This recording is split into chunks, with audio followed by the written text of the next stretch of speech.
Let's bring in Dr. William Schaffner. He is a professor of medicine in the Division of Infectious Diseases at Vanderbilt University Medical Center. Doctor, so good of you to join us. I don't want to freak people out here with the whole, the virus can linger in the air for 3 to 4 hours. Are we making too much out of that?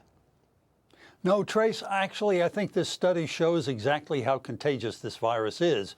It emphasizes the importance, among other things, of course, of surface disinfection, but also of hand washing, because it's our hands that touch the surface and then they touch our mouths. And so if we do a lot of good hand hygiene, we'll interrupt the way that virus can get from a surface to us. And Jonathan just gave us kind of a surprising stat. Some of these new studies saying that you could be contagious with coronavirus for up to 37 days. Yeah, Trace, that's the odd person. Most people don't, and the infectiousness of people does diminish rather rapidly after they recover from their illness. So yes, we always have the occasional odd person who can go out for quite a while, but that's fortunately not the majority. Dr. Schaffner, I want to play what Vice President Mike Pence said this morning on Fox and Friends about this, and then get your response on the other side. Listen to this. One of the things that we know about the coronavirus from our experts studying global data is it's 2 to 3 times more contagious as a respiratory illness. And so we'll have thousands of more cases across this country.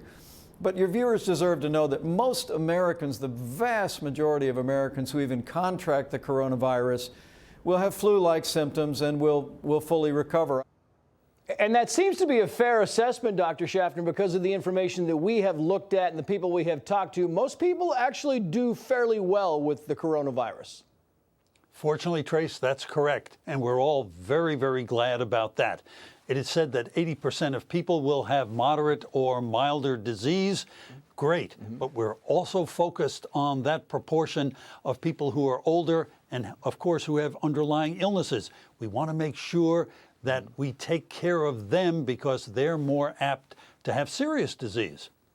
Yeah, we're talking about the NBA now canceling the rest of the season. Other leagues have done the same, big events being canceled, music festivals, so forth. What are your thoughts on that? Is that a proper response? I think it's an excellent response because this virus is transmitted person to person largely through close contact. And by avoiding groups and having these large group events canceled, we'll be keeping ourselves somewhat separated, making it harder for the virus to find another person and another person after that to infect. Does the designation, doctor, of this being now a global pandemic, does that change the physical way we approach this, or is that just a mindset? Is that a psychological term to kind of get us aware of what's going on around us? It's a very important psychological mindset issue. It recognizes that we're now in a global problem. We're all working on this together, and nobody can say, gee, it won't come to my hometown. This really grabs everyone's attention and keeps us focused.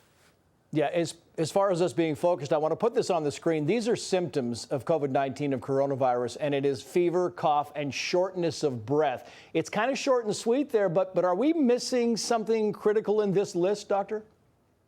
Well, the shortness of breath obviously is on the more severe end. And sometimes on the less severe end, you can have people without fever. You can have people with primarily abdominal complaints, such as abdominal pain and diarrhea. So the clinical spectrum, as we're learning, is a little broader than we originally had anticipated. Dr. William Schaffner, good information, sir. Thank you so much for the insight. My pleasure.